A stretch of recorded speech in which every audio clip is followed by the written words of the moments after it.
in that area.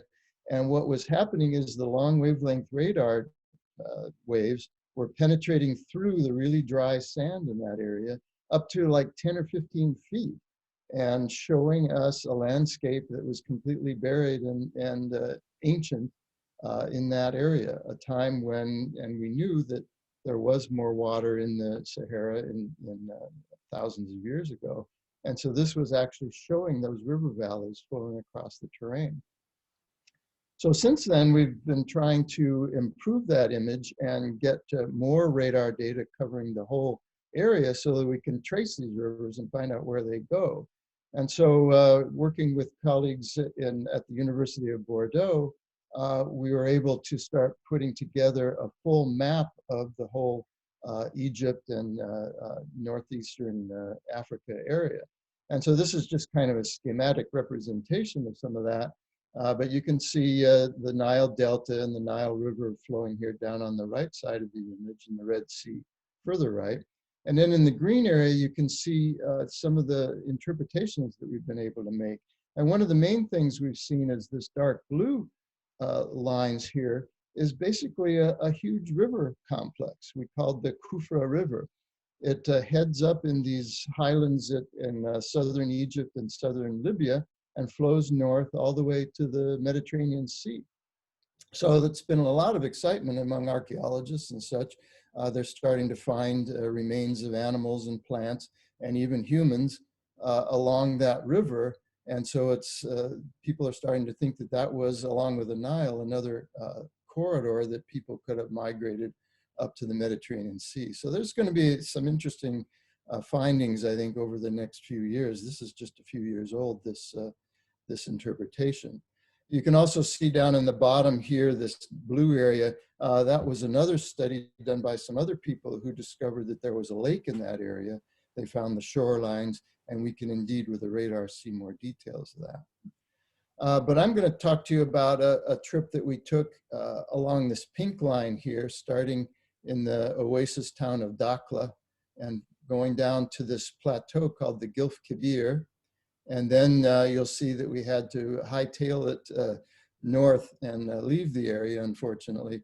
But we were able to look at some of the other smaller rivers that headed in this plateau of the Gilf Kebir and flowed out towards the Nile. So we're looking at basically old river landscapes.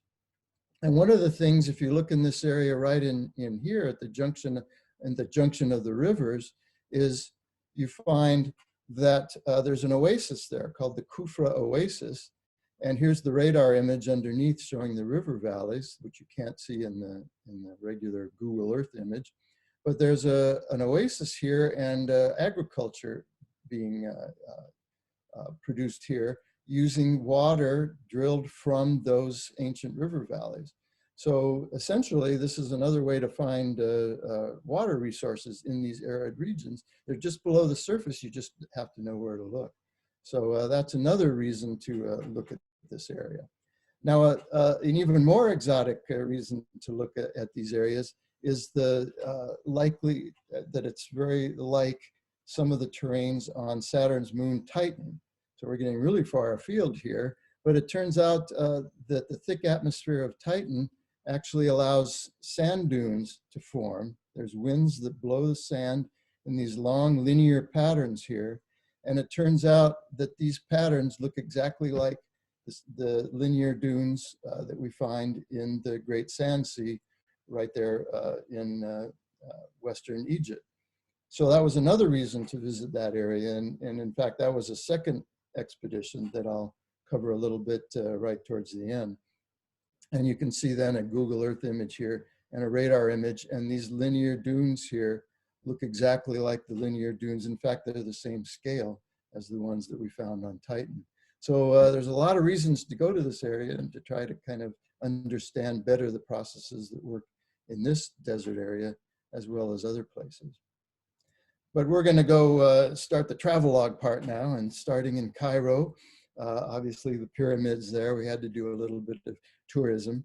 And we also visited some of the bazaars there. It's one of my favorite things to do in these kinds of countries is visit these places where people are buying and selling interesting and exotic objects, and a lot of interesting scenery as well. We were really interested in those lamps up here that were highlighted in the shop, and some of the interesting spices and things that you can find in the bazaars. But finally we, oh, and then some of the minarets, obviously, in the city. But finally we were on the road. That's one of our trucks there in front of us. Not the red one with the camels in the back, but the white one. We had 3 Toyota trucks that we took across the desert. And again, just to reiterate, we drove, there's a road that passes along through the western desert of Egypt, linking several oases here. And in fact, if you're a real desert fanatic, this is kind of an interesting road to travel, ending down at the Cargo Oasis, which is pretty exotic, and again, a nice road that connects those. We drove down to the Dakhla Oasis, and then from there left the road and headed for 3 days, traversing to this plateau, the Gilf Kabir.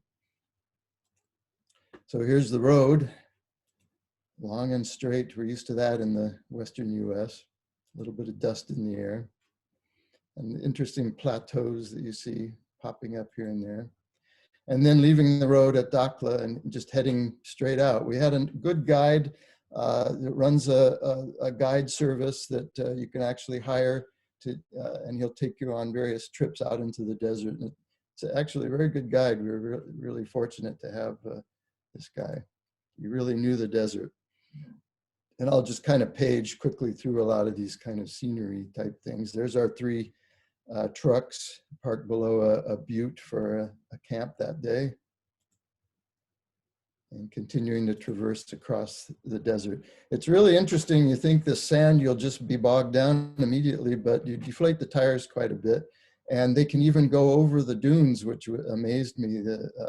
Sometimes rather thrilling to come over the top of a dune and then go down the slip face, the steep side beyond. Beautiful sand-covered landscapes. And these are some of the linear dunes. And Diane modeling the desert wear out in the middle of nowhere.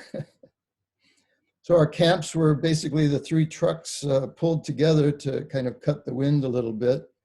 And I'll have some detailed pictures later, but continuing along across a rather forbidding landscape.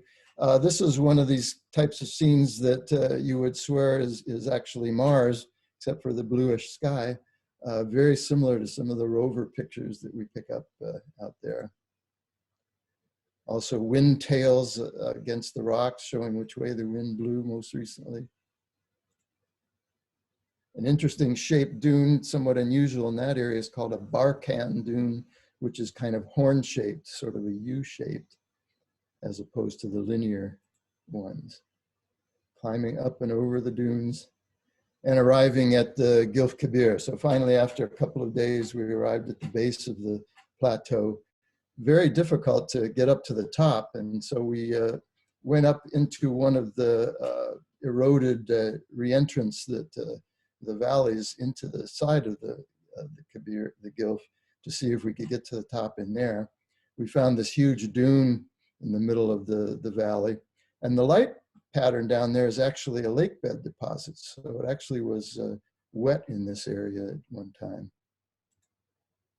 We walked up to the top of the plateau from here using the dunes to boost us up. And here's some of the outcrops here. Interestingly enough, they're also ancient sandstones, probably hundreds of millions of years old, now turned to quartzite. But you can see the cross bedding here at different angles, indicating that there were sand dunes in those days. Here we're just walking up the dune that the trucks can't traverse, but we can get to the top along that. A little bit hard traipsing through the soft sand. And then from the top, seeing the trucks down below. Catching up on my notes in a little bit of shade. And then here's one of our camps. We had tents that we brought along for a little privacy, and then the trucks again put together with some wind shades that allowed us to have our meals in relative peace. It was rather a nice arrangement, and we had a cook and plenty of food, so it was really rather luxurious camping as opposed to some of our camping trips. A little bit of shade. Now we were trying to find our way to the top of the plateau, and we actually found some old tracks. These, on close examination, we determined were probably Model T tracks from some of the early explorers that went up to the top of the plateau. In fact, there were probably only a half a dozen or less expeditions that ever bothered to go to the top of the Gilf Kebir Plateau because it's so difficult. And so finding their tracks preserved after probably over 100 years was pretty interesting to see. So we followed those tracks, and that they helped us get to the top. And of course, I think I mentioned that most of the group was French. So of course they had to play a few games of pétanque out there on the plateau, plenty of rocks to choose from. But then came the unfortunate satellite telephone call from to our guide. And he was informed one morning that there actually was a kidnapping right near where we were. This plateau, the Gilf Kebir, has on its, we approached from the east and climbed up on the east side. But on the southwest side, there's a cave here at the base. It's called the Cave of the Swimmers. And if you watched or read the book, The English Patient, you might have heard about that. But it's petroglyphs here that are found in this cave, and they've become a bit of a tourist attraction. And so regardless that it's, again, takes several days of off-road travel to get there, people are going there and to see what the cave looks like. And in fact, there were some Italian tourists there. They were kidnapped by persons unknown. They're probably from Libya.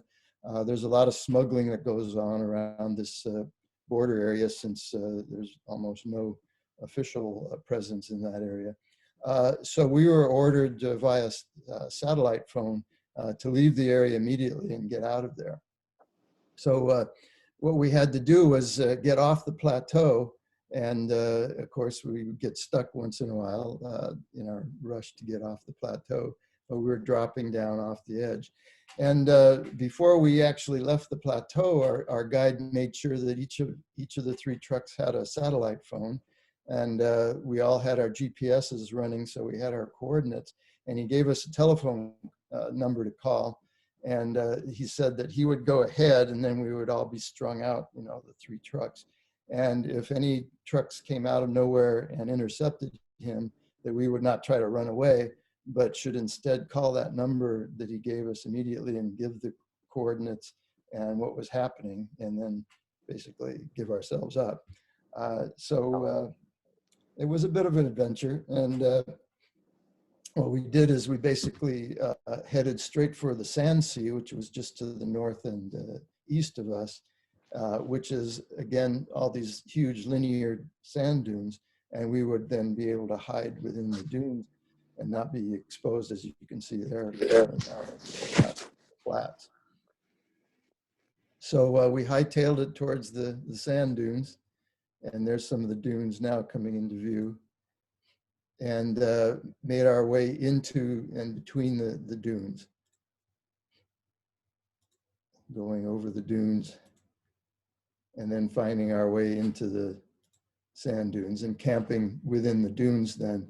And we were instructed not to go to the top of the dunes, especially with a flashlight of any kind, because that could be seen at night from a long distance. So we just kind of hunkered down inside the dunes and explored the local areas. And I was interested in those dunes, of course, because of the likeness to the Titan dunes.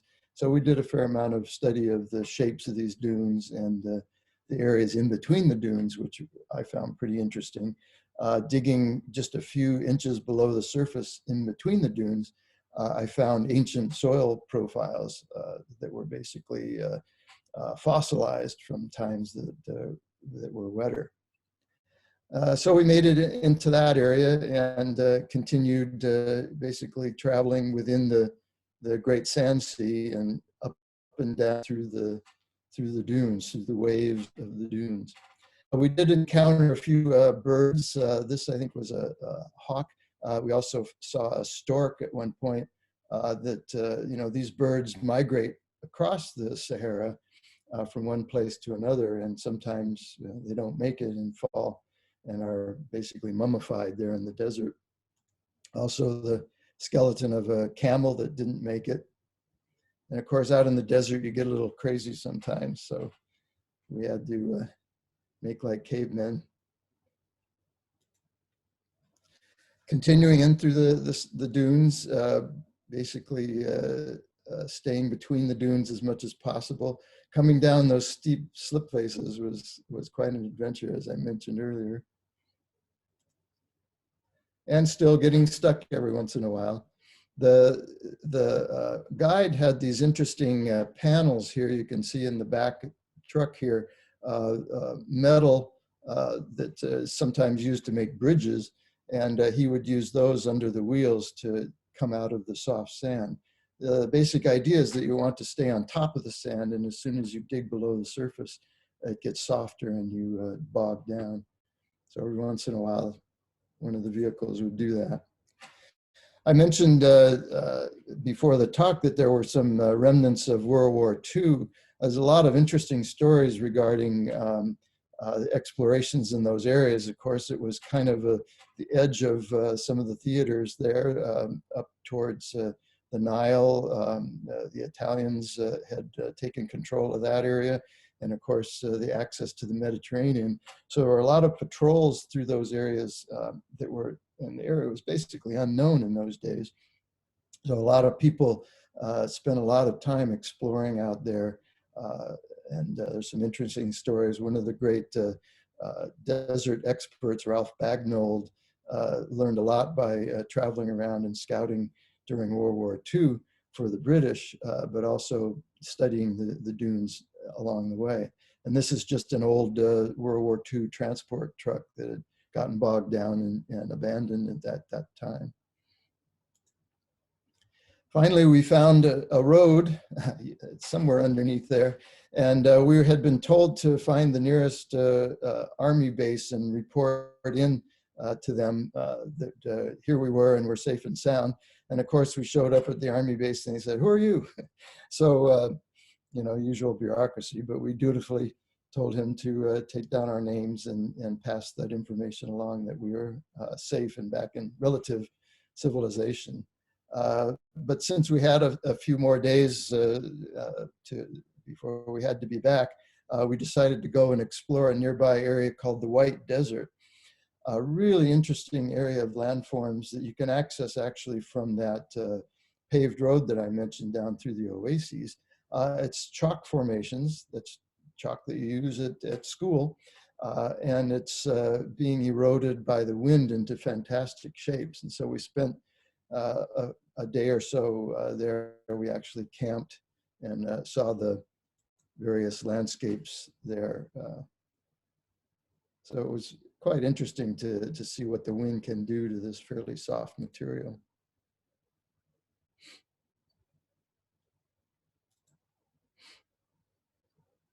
A little bit hazy sky there, pretty common. Finally, back to civilization, and the smokers could get to the hookahs that are common in these areas. We turned up at the Farr oasis, another one along that paved road, and of course had a great meal as well. Although we did, as I said, we did eat well in the safari as well. So I wanted to just briefly go over another trip that we took. This was more to focus on the linear dunes. So a group of us that were interested working with the Cassini mission to Titan, we wanted to get into the Great Sand Sea again. Well, we showed up, and this was, the first trip was in 2008, and the second trip was in 2010. late summer or September. And of course, in hindsight, maybe we would have known that political things were afoot. Shortly thereafter, Hosni Mubarak was deposed, and that now in hindsight is what caused the problems for us. We used the same guide, and we were trying to get permissions to go into that area, the Great Sand Sea, and kept getting stalled. And we didn't know why. We kept trying, and they kept saying, later, maybe later. We finally went to the US Embassy, which was an interesting adventure in itself in Cairo.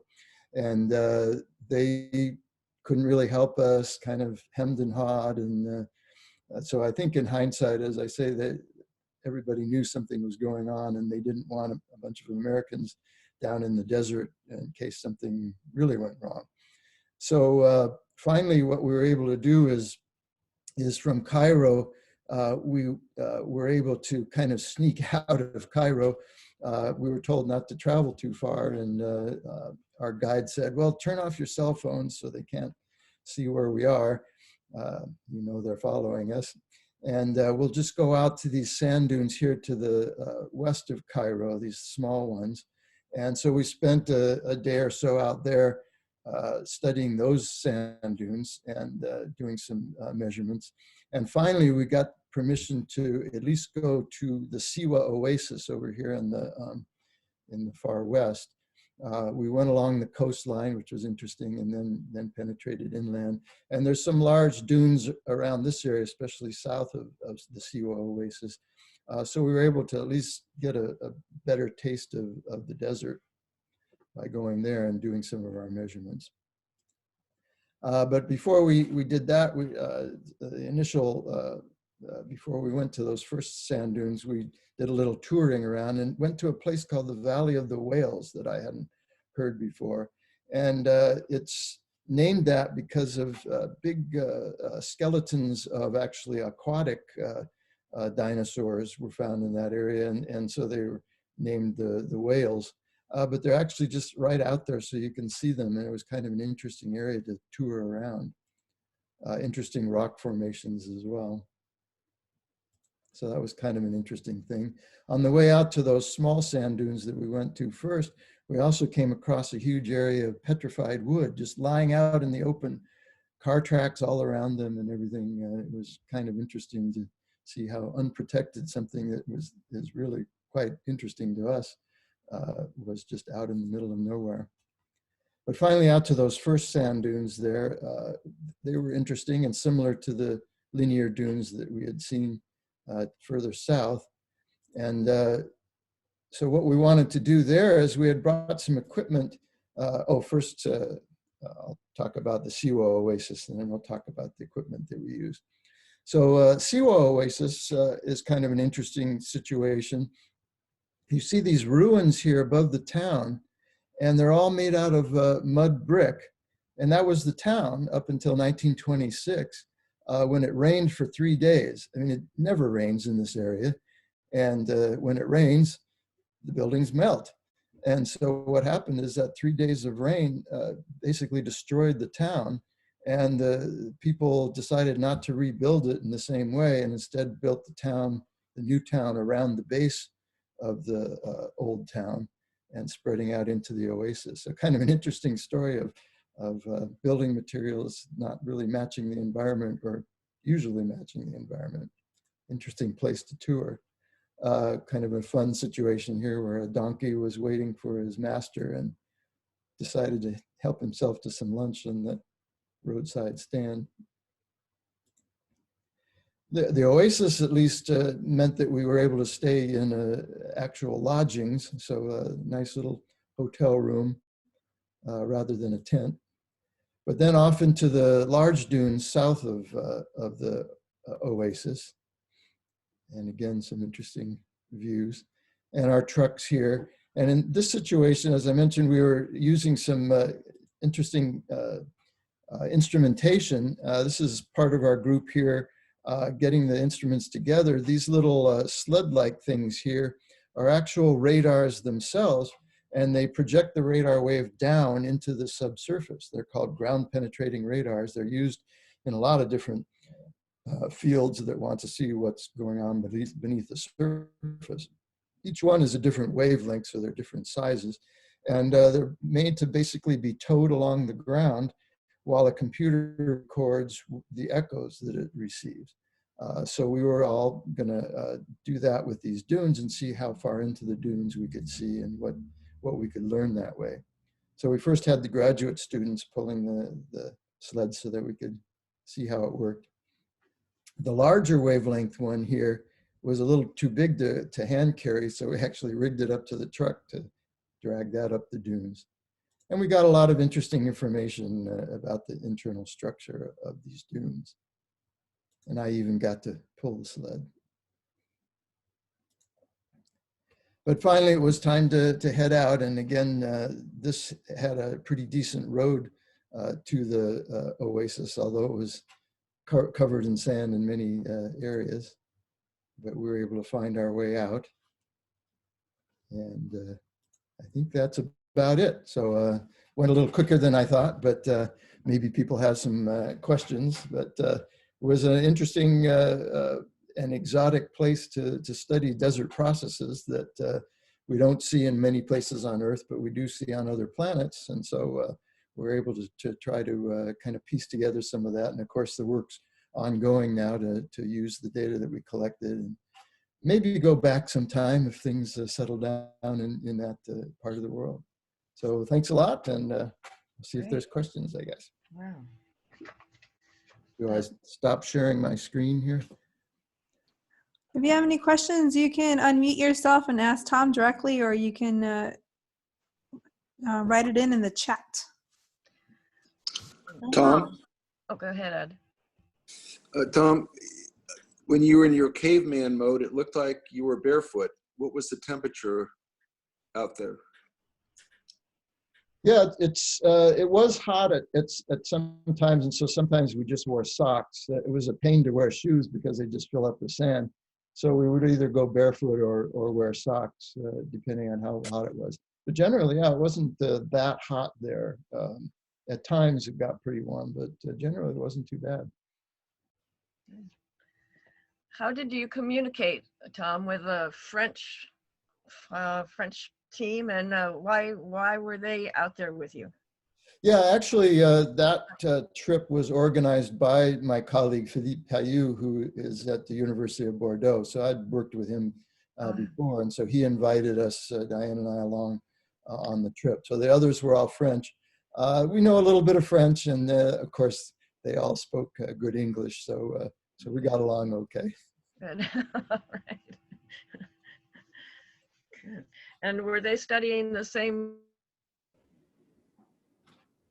Oh, you cut off again, but yeah, he was interested in more of the water story. So piecing together the river valley and what happened in the past climates there. But he's also on the Cassini radar team, so he was interested also in the linear dunes as well. So there was really, there is really today water down in those rivers, and that's what creates the oasis? Yeah, definitely. Water is flowing under the desert, and it's preferentially flowing in those river valleys. Most of it, though, is flowing very, very slowly, of course, and it's not being recharged to speak of these days. So a lot of times we call that fossil water. It could be thousands of years old. And when they're drilling these wells, they're essentially mining the fossil water. So it's a limited resource, and that's something that people are trying to take into consideration there. Fascinating. And how did you refuel your vehicles and power your computers? We took everything with us, obviously. So we had some 55-gallon drums in the trucks. And yeah, and we all were fighting over the inverters and the batteries to charge our phones and our computers. You know, we tried not to use them too much because of the fine sand, you know, getting into the computers. The telephoto lens on my camera still has a little sand in there. I can feel it grinding whenever I focus. Ouch. Let's see. got some questions here. What did you want to learn on the plateau, and did you get done what you went for? Yeah, it was partly exploration just to see what the terrain was like up there, since very few people had been up there. We were interested, I didn't mention the kind of human dimension of this. We were also interested in the kind of archaeology of the human movement around the area. And from orbit, you can see what look like pathways crossing the plateau. So we think that people migrated around across the top of that plateau.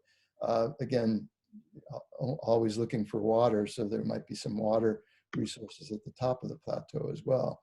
But yeah, just understanding that as kind of the source of some of the streams that headed up against that plateau. Okay. And what's the French game with the rocks? Oh, it's called boule or pétanque. I think several people probably know about that, but the essential idea is you throw a small rock out, 10 or 20 feet, and then you try to get close to it by throwing other rocks or balls. So it's a little like horseshoes, but a little more mobile. Okay. Tom, what time of year was it when you went on your expeditions, and did you have to time it a certain time because of, excuse me, weather or other considerations like that? Yeah, we were there in September, mid to late September, both times. Basically, it's the heat that's the only thing. You don't want to go in summer, but there's no other weather. There's no rain except maybe in 1926. And also, actually, our guide mentioned that on our 2008 trip, that it had actually rained in some of the areas we visited in January of that year. So it does rain every few years in some of those areas, but usually not very much. Any more missions planned by NASA for scanning this region with advanced radars or sensors? Yeah, there's a mission that's being planned right now called NISAR, which is another radar mission on a free-flying satellite that is actually a joint project with the Indian Space Agency. And that'll be launching in a couple of years, and that'll provide some really interesting, good new data. But the area has been covered pretty well now. I didn't mention the source of the data, but the Japanese Space Agency actually launched a satellite back in the early 2000s that, since it was a free-flying satellite, it covered the area completely, and that's what a lot of our data came from. Then we later had a shuttle mission that we had modified the radar to acquire full coverage of the Earth, as well as making a topographic map. So we used that data as well to pin down what we were learning. But the new mission will actually do even a better job of mapping those areas. So we hope to finally pin down where some of these rivers go and maybe how old they are too. Wow. Let's see, did you go to Aswan? I've been to Aswan on a different trip. I've been to Egypt several times actually. But yeah, that's an amazing place. So we've actually been to Egypt twice in the last 5 years. And, but at that time, I wanted to go out to the Western Desert, but everybody in the embassy and on every book said, oh, don't even think about going out there. So we had to settle in at Aswan at the old Cataract Hotel and drink and watch the Nile River. That's not a bad place. Yeah. Yeah, there was a lot of concern for our security. Even in 2008, when we went, we actually had to take a police officer with us, and he even, I guess I can't remember if we talked him out of leaving his gun behind, but you know, a gun wouldn't have done you any good anyway. And really, he didn't do us any good either. When we were in Aswan, we wanted to go down to Abu Simbel. Yeah. And I guess there are people driving, but they had to have armored, caravans to get them down there. But alternatively, you could just fly. So we flew. Yeah. That was a better way to do it for the day. Yeah, yeah. So it's still pretty wild out there, you know. Yeah, it's fairly lawless area just because it's so few and far between habitations and people. As I mentioned, there's a lot of smuggling going on. We saw a lot of tracks out in the desert in various places where people had passed by, and they don't go away very fast. Yeah, you basically have to kind of keep your eye out. And we never saw another person in the car though the whole time we were there, and that was like 10 days. So just so happens that we got through, but the Italians didn't. What are they smuggling? Who knows? Could be anything. Guns, maybe ammunition, anything that people buy, I suppose. Did you come across any singing dunes like we have out in Eureka dunes in Death Valley? Yeah, I'm familiar with that. Singing dunes are sometimes called booming dunes. The phenomenon is when you get to the slip face, which is the lee side where it's the sand's blowing over and it kind of loosely cascading down. If you push on that, or sometimes it'll happen naturally, the sand will actually make noises, sometimes kind of booming or impolite sort of sound. And sometimes singing. And we did find one area where we were able to get it to boom a little bit. And it, of course, has been reported in that area quite a bit.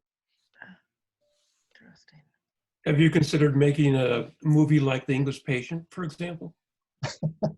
I don't know what the movie would be about. But You could show all those pictures of the people swimming in the cave. yeah, and again, it's sometimes considered that those people really were potentially swimming, and the river was nearby, in ancient times. So, yeah, one of the things that I think I mentioned, the tricky part is trying to get a chronology of these rivers. We know they were there, but when were they there? So that was part of the reason of having those ground penetrating radars, is to try to more fully characterize, how deep they were and what their shapes were, and you could start trying to piece together the history of water in the Sahara. We know approximate times when it was wetter there, and as we dig up more fossils and date more material, we'll be able to piece that together a little bit better, but it's still quite a bit of a mystery. A lot of details need to be filled in. Does the water need to be filtered before they drink it from the oasis? Possibly. It's probably got some silt or something in it, but as far as healthiness, it's fine. Yeah. We had to bring all our water with us, of course. We didn't have any wells with us. I have another question here. Maybe the forces are known, but any insight into the changes that changed this landscape from rivers and life supporting to the desert it is today? Yeah, well, it's basically the cycles. People are probably familiar with the ice ages that we had, that show up in the U.S. and Europe, where periodically on a kind of a 50 to 100,000 year time scale, the Earth's climate cools, and suddenly you have glaciers forming in the mountains. And we know that it was wetter here in our deserts. Rivers flowed in the Mojave and in Death Valley. Death Valley, in fact, was filled with a lake up to about 15,000 years ago or so. So the same kind of thing happened in the Sahara, and we know that those cycles occurred. We're not sure of the timing. It seems like it's more linked to changes in the monsoon over those kinds of timescales, 50 to 100,000 years. So it might not have been wet in the Sahara at the same time that glaciers were forming in the Alps, but maybe on a different time scale. And again, that's something we're trying to piece together. But it definitely, the climate definitely was wetter on that kind of a time scale periodically. And so people would move in and out of the deserts. We think that's where the Egyptian civilization came from, something like, whatever, 7,000 or 8,000 years ago. They migrated to the Nile Valley from the desert areas off to the west because it became too inhospitable there as it dried out from the most recent wet period. Wow. The whale fossils, the whales would have been coming from a vaster Mediterranean Sea that was linked up with the Atlantic, or what? Oh, it was probably something completely different. I don't remember the age of those, but they're probably tens of millions of years old at least. So that would have been a different configuration of the continents even. So it could have been an inland sea that maybe came from the Mediterranean area, or maybe came from off to the east in the Indian Ocean, might have connected to there. Yeah, I don't remember the setup for those particular fossils, but they're much, much older than the 100,000 year kind of time scale. Okay, thanks. And they're just laying there for anyone to see or take? It's actually, no, it's a controlled area. It's a park. And so we had to pay an admission fee, and they had some buildings there and a museum.